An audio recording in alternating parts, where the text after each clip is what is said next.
Hello student. यहाँ पर एक क्वेश्चन दिया है मैचिंग का। और मैचिंग में आपसे ये पूछा गया है लिस्ट वन और लिस्ट सेकंड की मैचिंग करनी है आपको। एम फेज दिया है, जी टू फेज दिया है, क्वोशंट स्टेज दिया है, जी वन फेज दिया है। अगर हम बात करते हैं सेल साइकिल की, तो उसमें बेसिकली दो फेज माने जाते हैं। और सबसे पहला हमारा फेज जो होता है वो आपका इंटरफेज होता है, और दूसरा फेज हमारा होता है एम फेज। ठीक है। जो इंटरफेज है बेसिकली ये लॉन्गेस्ट फेज होता है। कैसा होता है? लॉन्गेस्ट फेज होता है। तो अगर हम बात करते हैं लॉन्गेस्ट फेज की, तो जो इंटरफेज है वो आपका लॉन्गेस्ट फेज होता है।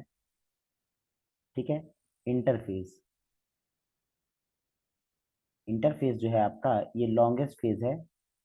लगभग 95% जो है ये ड्यूरेशन सेल साइकिल का लेता है। और दूसरा जो फेज होता है उसको हम लोग कहते हैं एम फेज। क्या कहते हैं इसको? M phase. तो यहाँ पर क्वेश्चन दिया है मैचिंग का। अच्छा, इंटरफेज में क्या क्या आता है? सबसे पहले हम ये बोल सकते हैं कि इंटरफेज को तीन पार्ट्स में डिवाइड किया जाता है। आप बोल सकते हैं जीवन फेज। ठीक है। जीवन फेज बोल सकते हैं। देन बोल सकते हैं एस फेज। S phase. और देन आप उसको बोल सकते हैं जी टू फेज। कैसा बोल सकते हैं? जी टू फेज। ठीक है। एम फेज जो है बेसिकली ये माइटोटिक फेज बोलते हैं, मियोटिक फेज भी बोलते हैं। और यहाँ पर एम फेज में जो न्यूक्लियस का डिवीजन होता है और साइटोकाइनेसिस जो है वो दोनों होने लगती है। यानी कैरियोकाइनेसिस भी होती है, कैरियोकाइनेसिस। ठीक है। और यहाँ पर साइटोकाइनेसिस भी देखने को मिलती है। क्या क्या देखने को मिलता है? Karyokinesis and cytokinesis. ठीक है। तो दोनों यहाँ पर ऑप्शन आपको देखने को मिल सकते हैं। और हरदम ये जान लीजिएगा, पहले न्यूक्लियस का डिवीजन होगा, देन साइटोकाइनेसिस होगा। ठीक है। डिवीजन की बात कर रहे हैं। तो हम लोग यहाँ देखते हैं पहला ऑप्शन दिया है यहाँ पर। जो आपका ए दिया है वो एम फेज दिया है। और इसका मैचिंग होना चाहिए। एम फेज बेसिकली रिप्रेजेंट करता है आपके इक्वेशनल डिवीजन को। किसको रिप्रेजेंट करता है? इक्वेशनल डिवीजन को। और जो आपका यहाँ पर जी टू फेज है उसका मैचिंग जो होना चाहिए वो फर्स्ट होना चाहिए, क्योंकि यहाँ पर बेसिकली जी टू फेज में प्रोटीन की सिंथेसिस होने लगती है।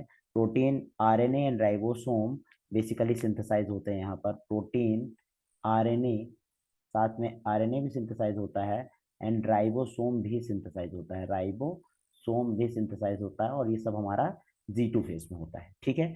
तीसरा यहाँ पर जीवन फेज लिखा है। तो जीवन फेज बेसिकली आपका देखने को मिलता है जीवन फेज। अगर हम बात करते हैं, सॉरी, यहाँ पर जो देखने को मिलेगा सेल ग्रोथ जो है, सेल ग्रोथ जो है अगर हम बात करते हैं सबसे पहले, तो आपका दिया है M phase, G two phase, question phase and G phase. ठीक है। तो आपका एम फेज जो है वो बेसिकली रिप्रेजेंट करेगा आपका इक्वेशनल डिवीजन को। एम फेज जो है आपका यहाँ पर इक्वेशनल डिवीजन को बताता है। और साथ में जी टू फेज जो है वो रिप्रेजेंट करेगा आपका यहाँ पर जो है सेल ग्रोथ करती है continuously and synthesis of protein for spindle apparatus. तो यहाँ पर क्या बनता है? प्रोटीन बनती है for, protein are synthesise for spindle spindle apparatus के लिए। ठीक है। देन फर्दर थर्ड पॉइंट पे जाते हैं। अगर हम जीवन की बात करते हैं, तो जो आपका क्वेश्चन फेस है बेसिकली वो क्या डिटरमाइन करता है? यहाँ पर इनएक्टिव स्टेज। कैसा स्टेज है? जी नॉट या क्वेश्चन फेज वो इनएक्टिव स्टेज होती है। यानी ये वो कंडीशन होती है जिसमें सेल जो है मेटाबॉलिकली एक्टिव होती है, बट डिवीजन नहीं करती है जब तक उसको मैसेज नहीं दिया जाता। और जीवन फेज है ये आपका internal between mitosis and initiation of the replication phase होता है। यानी यहाँ पर जो आपका मोस्ट ऑफ द ऑर्गेनल है उसका डुप्लीकेशन स्टार्ट हो जाता है। डुप्लीकेशन अगर स्टार्ट हो जाएगा तो कहीं ना कहीं देखने को मिलेगा कि इसका नंबर जो है कहीं ना कहीं बढ़ने लगेगा।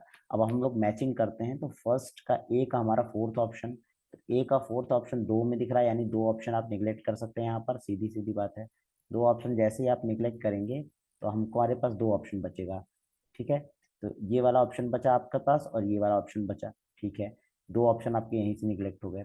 चलिए आगे बढ़ते हैं। फर्स्ट का हो गया फोर्थ, सेकंड का है आपका फर्स्ट।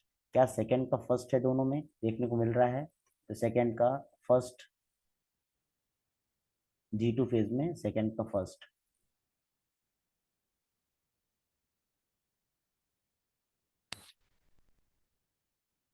बी का फर्स्ट होना चाहिए यहाँ पर, बी का फर्स्ट ऑप्शन है आपका, थर्ड ऑप्शन में ए का फोर्थ, बी का फर्स्ट, सी का आपका कौन सा होना चाहिए, सी का सेकंड होना चाहिए एंड डी का थर्ड। ठीक है, डी का थर्ड होगा, सी का सेकंड है, सी का सेकंड है। ठीक है, ये आपका करेक्ट ऑप्शन जो जाएगा वो आपका थर्ड और वन रहेगा। इस तरह से हमारा ये आंसर यहाँ पर थर्ड ऑप्शन होना चाहिए।